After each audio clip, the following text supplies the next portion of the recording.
ಆಶೀರ್ವಾದ, ಅನುಗ್ರಹ ಇವೆಲ್ಲ ಯಾವ ರೀತಿ ಕೆಲಸ ಮಾಡುತ್ತೆ ಅಂತ ನಮಗೆ ಗೊತ್ತಿರಬೇಕು.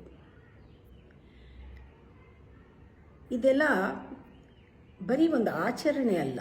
ಆಶೀರ್ವಾದ ಮಾಡೋದೊಂದು ಆಚರಣೆ ಅಲ್ಲ, ಬಹಳ ಶಕ್ತಿ ಇರುತ್ತೆ ಅದರಲ್ಲಿ. ಆಶೀರ್ವಾದ ಇದಕ್ಕೆ ಕೆಲಸ ಮಾಡೋದು ಏನಂದರೆ ನಮ್ಮ ಯೋಚನೆಗಳು.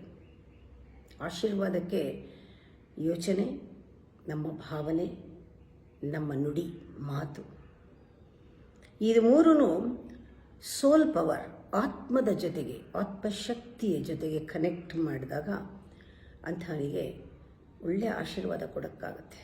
ಯಾಕೆಂದರೆ ಸೋರ್ಸ್ಗೆ ಕನೆಕ್ಟ್ ಮಾಡಿರ್ತಾನೆ. ಪರಮಾತ್ಮನ ಇಚ್ಛೆಯಂತೆ ಅವನ ಆ ಥಾಟ್ ಕೂಡ ಇರುತ್ತೆ, ಅವನ ಭಾವನೆಗಳು, ಎಮೋಷನ್ಸ್ ಹಾಗೇ ಇರುತ್ತೆ ಪಾಸಿಟಿವ್ ಆಗಿ. ಅವನ ಮಾತಲ್ಲಿ ಅಂಥದೇ ಶಕ್ತಿಯುತವಾದ ನುಡಿಗಳು ನಯವಾಗಿ, ನಾಜೂಕಾಗಿ ಬರುತ್ತೆ. ಇದರಲ್ಲಿ ಇಂಟೆನ್ಷನ್ ಬಹಳ ಚೆನ್ನಾಗಿರುತ್ತೆ, ಸಂಕಲ್ಪಗಳು ಚೆನ್ನಾಗಿರುತ್ತೆ. ಯೂಶ್ವಲಿ ನಾವೇನು ಮಾಡ್ತೀವಿ, ನಮ್ಮ ಮನಸ್ಸು, ಬುದ್ಧಿ ಇವೆಲ್ಲನೂ ಕೆಲಸ ಮಾಡಬೇಕಾದ್ರೆ ಆಶೀರ್ವಾದ ಒಂದು ರಿಚುವಲಿಸ್ಟಿಕ್ ಆಗಿ ಒಬ್ರಿಗೆ ಕೊಡಬೇಕು